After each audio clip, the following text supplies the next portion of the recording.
Beverley, can I ask you, you've spoken very honestly in the past about your issues with mental health. Yes. You've been hospitalised for reasonable periods of time. Electric shock treatment, you were saying this morning, which I had no idea that, you know, your clinical depression was quite so severe.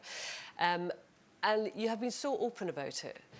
We just wanted to ask you how difficult it was to be so open, rather than going back into the problems that you had. Just being able to be honest and open. Yeah, I think because of the industry we're in, I felt if I wasn't honest and talked about it, it would probably, the press would sort of put a wrong slant on it or whatever. And so I felt really that I didn't have a great deal of choice about it in the beginning.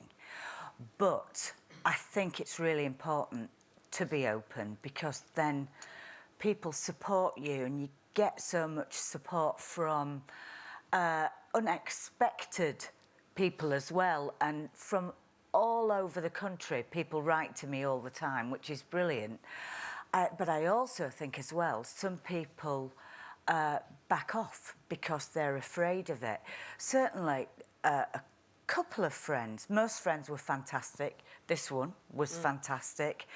But a couple of really good friends totally backed away.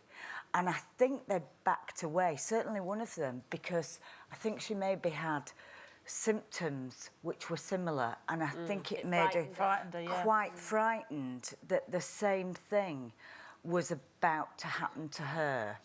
And so I think it's important you talk about it, but I think it's really difficult for the person you are talking to about it. As to what they do. What was the professional reaction then? Where you were saying you kind of felt almost forced to talk about it.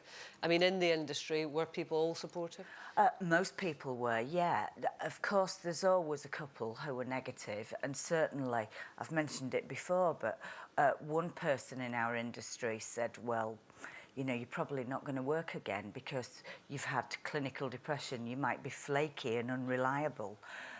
And of course, you're not. No. I think depression is the curse of the strong in a way. Yeah. You're anything but flaky and unreliable, and sometimes your mind just works against you, like appendix do or tonsils or whatever. But most people were very supportive, and I think it's important you do talk about it. And seek help. Absolutely. Some people are also frightened of seeking help for it, aren't they? Or they don't know where to seek help, or that no one will understand. Yeah, and I do think you think, OK, I'm going mad. And at first you probably don't know what's wrong with you, because I certainly didn't. But I think the more you seek help and you go to doctors and you maybe need counselling or even medication, I think the more you talk about it, the better you will get. And then you can monitor it, because you do get better. You do get better. Colleen, Beverley was saying that you were great through it. As a friend, did you know what to do?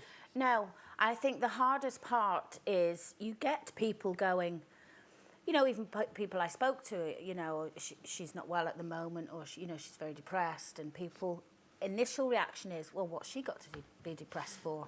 You know, she's got a great life, she's working, she's got lovely kids, lovely husband, because they don't get it. And I kind of understand it from their point of view as well, because when you look at somebody, but it is hard as a friend, because you do feel very, very helpless.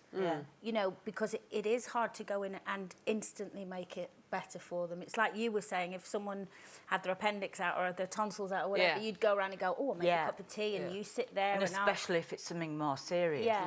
If you've enjoyed that, then why not click here for more? And don't forget to subscribe by clicking here, so that you never miss out on the best Loose Women moments.